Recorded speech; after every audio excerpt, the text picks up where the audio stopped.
अंग नहीं रहा, फिर यह उचित कैसे हुआ? कृष्ण ने कहा, इतिहास से शिक्षा ली जाती है पितामह, पर निर्णय वर्तमान की परिस्थितियों के आधार पर लेना पड़ता है। हर युग अपने तर्कों पर, अपनी आवश्यकता के आधार पर अपना नायक चुनता है। राम त्रेता युग के नायक थे, मेरे भाग में द्वापर आया था। हम दोनों का निर्णय एक सा नहीं हो सकता पितामह। भीष्म पितामह ने कहा, मैं कुछ समझ नहीं पाया कृष्ण। कृष्ण ने कहा, पितामह, राम और कृष्ण की परिस्थितियों में बहुत अंतर है। राम के युग में खलनायक भी रावण जैसा शिवभक्त होता था। तब रावण जैसी नकारात्मक शक्ति के परिवार में भी विभीषण जैसे संत हुआ करते थे। तब बाली जैसे खलनायक के परिवार में भी तारा जैसी विदुषी स्त्रियां और अंगद जैसे सज्जन पुत्र होते थे। उस युग में खलनायक भी धर्म का ज्ञान रखता था, इसलिए राम ने उनके साथ कहीं छल नहीं किया।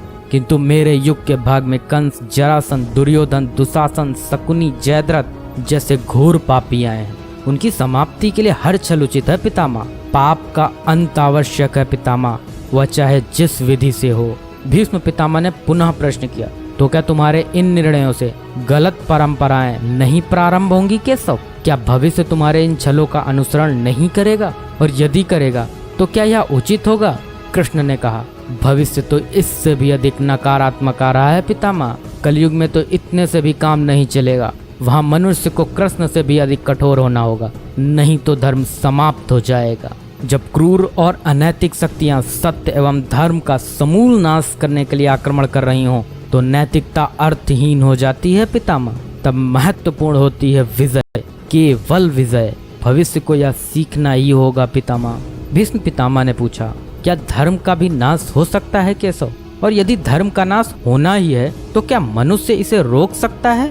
कृष्ण ने कहा, सब कुछ ईश्वर के भरोसे छोड़कर बैठना मूर्खता होती है पितामह।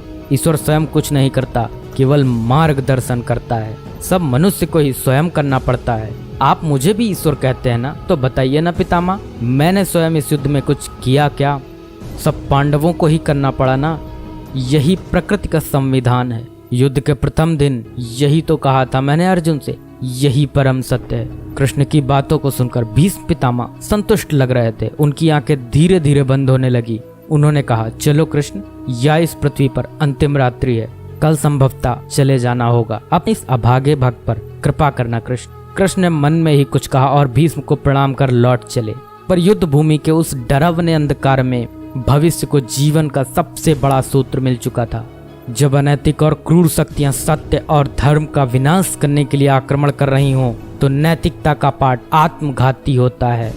ईश्वर कुछ भी नहीं करते, ईश्वर सिर्फ राह दिखाते हैं। सब कुछ हमें ही करना पड़ता है और ईश्वर के भरोसे हाथ पर हाथ रख के बैठे रहना मूर्खता होती है।